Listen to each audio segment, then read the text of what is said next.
अरमान के ऊपर एक 11 साल की बच्ची का रेप का केस है और ये तो उस इंसान को फिर जीने का हक भी नहीं है। मेरे को कॉल आया चंद्रिका का। अरमान भैया का भी पूरा सामान बाहर रखा होगा, वो अंदर नहीं भेज रहे। अरमान भैया भाई की जरूरत इस घर में इतनी है जितनी टॉयलेट में टिश्यू की हो। अरमान टट्टी है, बल्कि इससे भी ज्यादा गंदा कुछ बोले तो वो है। तेरे को क्या लगा? दुनिया फिर क्या होगा? बाहर घूम रहा है ना तेरा पापा। अबे तू टट्टी आदमी है, बच्ची के साथ जबरदस्ती करने वाले। एक wife Payal. Vishal, on camera तुमने कुछ ऐसी बात बोली थी। अरे शर्म तुम्हें आना चाहिए पायल, बहन तुम्हें शर्म आना चाहिए कि तुम ऐसे आदमी के साथ हो। लड़की के बारे में लड़का कमेंट करे गलत, लेकिन लड़की कमेंट कर सकती है। चंद्रिका शो में एक और महानों की देवी आई थी, वड़ा पाव गर्ल। पहले तो इसे यार गर्ल कहना बंद करो। एक बच्चे की माँ है, 30+ की औरत है ये। इसे दीदी कहो, डबल फेस्ड औरत कहो। और वो लोग जो अरमान मलिक को फॉलो कर रहे हैं, थू है तुम पर, थू है। अरमान मलिक रेपिस्ट क्या बिग बॉस में होना चाहिए? क्या अरमान मलिक जो पॉक्सो एक्ट के तहत आरोपी है, क्या उसे ऐसे प्लेटफॉर्म पर होना चाहिए? अरमान मलिक इस केस में गिरफ्तार भी हो चुके हैं और अभी बेल पर है। तो सबसे बड़ा सवाल, बिग बॉस को ऐसे कंटेस्टेंट को रखना चाहिए? इसे बाहर क्यों नहीं कर रहे? क्या फायदा है? अरमान मलिक के ऊपर कोई छोटी मोटी वारदात करने के लिए केस नहीं है। इस केस की गंभीरता को समझे। पॉक्सो एक्ट के तहत है, नाबालिग के साथ ज्यादती करने पर होता है। और जिस लड़की के बारे में बात हो रही है वो उस वक्त महज सिर्फ 11 साल की थी। का एलिगेशन था कि ड्रगिंग यानी कि इंजेक्शन दिया गया था लड़की को, उसके बाद उसके साथ बलात्कार किया गया था।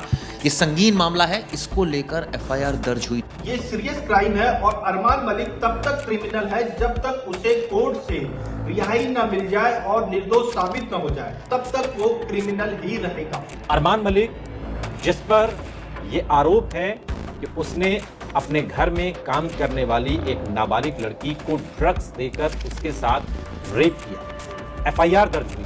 ये मामला अभी कोर्ट में है। अरमान कहता है शो में विशाल को कि ये मेरे लिए टॉयलेट पेपर जैसा है। अबे तू मेरे लिए टट्टी है। भाई की जरूरत इस घर में इतनी है जितनी टॉयलेट में टिश्यू की हो। अरमान टट्टी है, बल्कि इससे भी ज्यादा गंदा कुछ बोले तो वो है।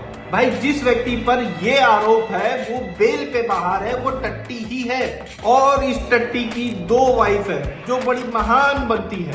एक वाइफ पायल जो कि शो में आकर आरोप लगाती है कंटेस्टेंट पर कि तुम किसी की वाइफ के बारे में ऐसी बात कान में नहीं कर सकते, ये नहीं कह सकते कि भाभी अच्छी लगती है, तुम्हें शर्म आना चाहिए। अरे शर्म तुम्हें आना चाहिए पायल, बहन तुम्हें शर्म आना चाहिए कि तुम ऐसे आदमी के साथ हो। इसके ऊपर पॉक्सो एक्ट के तहत केस चल रहा है जो कि बेल पर है अभी बाहर। और तो इन महान देवी के बारे में ये भी बताया जाता है कि इन्होंने कोशिश की थी इस केस को रफा दफा करने की। और ये भी आरोप लगा, इनकी वाइफ पर भी तब आरोप लगा था कि उन्होंने भी इस पूरे मामले में लीपापोती की कोशिश की। ये तमाम मतलब बड़े संगीन इल्जाम। चुल्लू भर पानी ढूंढो और डूब जाओ उसमें पायल। इनकी दूसरी wife Kritika Malik big boss के शो में तो ऐसे रेट कर रही थी विशाल की उस बात पे कि जैसे विशाल ने इन्हें छेड़ दिया हो। लेकिन क्या हुआ जब उनके पति पर इतना बड़ा आरोप है? उसका क्या जब तुम मेरा पति बोल के घूम रही हो? एक वाइफ के होते हुए उस आदमी से शादी की आपने, एक औरत का घर उजाड़ने वाली आप किस मुंह से इस शो में हो? वो भी उस आदमी के साथ जिसके ऊपर इतना बड़ा इल्जाम है, केस चल रहा है। शो में एक और महानों की देवी आई थी, वड़ा पाव गर्ल। पहले तो इसे यार गर्ल कहना बंद करो। एक बच्चे की माँ है, 30+ की औरत है ये। इसे दीदी कहो, डबल फेस्ड औरत कहो। अरमान के ऊपर एक 11 साल की बच्ची का रेप का केस है और ये तो उस इंसान को फिर जीने का हक भी नहीं है। मेरे को कॉल आया चंद्रिका का। अरमान भैया का भी पूरा सामान बाहर रखा होगा, वो अंदर नहीं भेज रहे। अरमान भैया और इस महान औरत ने जब शो में ये सुना कि विशाल ने कृतिका के बारे में ऐसा कहा कि भाभी अच्छी लगती है, बस तो भाई इस औरत का तो मतलब नौटंकी देखने लायक थी। घुटन हो रही थी इन्हें। विशाल जिस एरिया में रहता था वहाँ उस एरिया में रहने में दिक्कत थी इन्हें। विशाल को फेस नहीं करना चाहती थी ये। मेरा आदमी बाहर देखेगा कि मैं ऐसी जगह हूँ कि जहाँ ऐसे आदमी है भैया।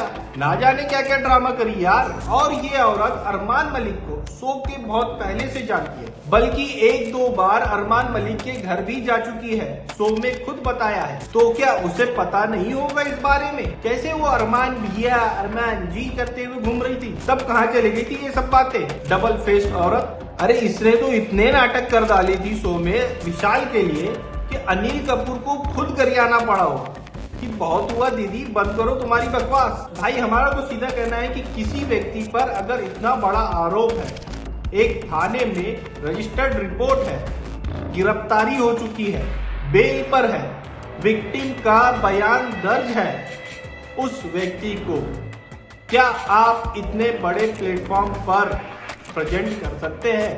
इस तरह के व्यक्ति को आप हेड ऑफ द हाउस बना रहे हैं। और ऐसा नहीं होगा कि बिग बॉस के मेकर और अनिल कपूर को इसके बारे में मालूम ना हो, क्योंकि ये किसी भी कंटेस्टेंट को लाने से पहले उसकी पूरी जीवनी निकाल लेते। तो अनिल कपूर किस मुंह से ये शो कर रहे हैं? बहुत बड़ा सवाल है। सबसे पहला काम बाहर करो इसे। और वो लोग जो अरमान मलिक को फॉलो कर रहे हैं, उसके चैनल्स को सब्सक्राइब करके रखे हैं, थू है तुम पर, थू है। अगर शर्म है तो इसे अनसब्सक्राइब करो। जब निर्दोष साबित हो जाएगा तो फिर से कर लेना सब्सक्राइब। और बिग बॉस वालों, क्या ट्रेंड सेट कर रहे हो यार? इस तरह का क्राइटेरिया है तुम्हारे शो में आने के लिए? खुद आज कंफर्म भी कर दिया गया है कि ये पूरा मामला जो पेंडिंग है अभी अदालत में, तो और अरेस्ट भी हुआ आरोपी इसमें। तो जब अरेस्ट हुआ तो नेचुरली कोई फर्स्ट हैंड इन्फॉर्मेशन अगर आई और उसको चार्जशीटेड किया गया, यानी इन्वेस्टिगेशन कंक्लूड करके चार्जशीट किया गया, ठीक है, तो सवाल ये उठता है ना कि भाई ऐसे आरोपी को हम लोग देख रहे हैं और ऐसे आरोपी। मेरा तो सवाल है कि उसका महिमा मंडन क्यों? वही मतलब महिमा मंडन क्यों ऐसे, जिस पर रेप का आरोप है, जब वो आरोप मुक्त हो जाए तब आप उसका महिमा मंडन करिए ना, अगर आपको करना है तो। वो तो भला है कि आज तक वाले इस केस को प्रायोरिटी से रिपोर्ट कर रहे हैं और इस केस में अभी तेजी आई है, वरना ये केस तो ठंडे बस्ते में दब गया था। उस 11 साल की बच्ची के बारे में सोचे जिसके बारे में कहा जा रहा है कि उसे ड्रग्स के इंजेक्शन देके उसके साथ ये सब हुआ। किस तरह के व्यक्ति को आप सपोर्ट करना चाहते हैं ये आपको सोचना होगा। आपकी क्या राय है इस पूरे मामले में, हमें कमेंट करके जरूर बताएं।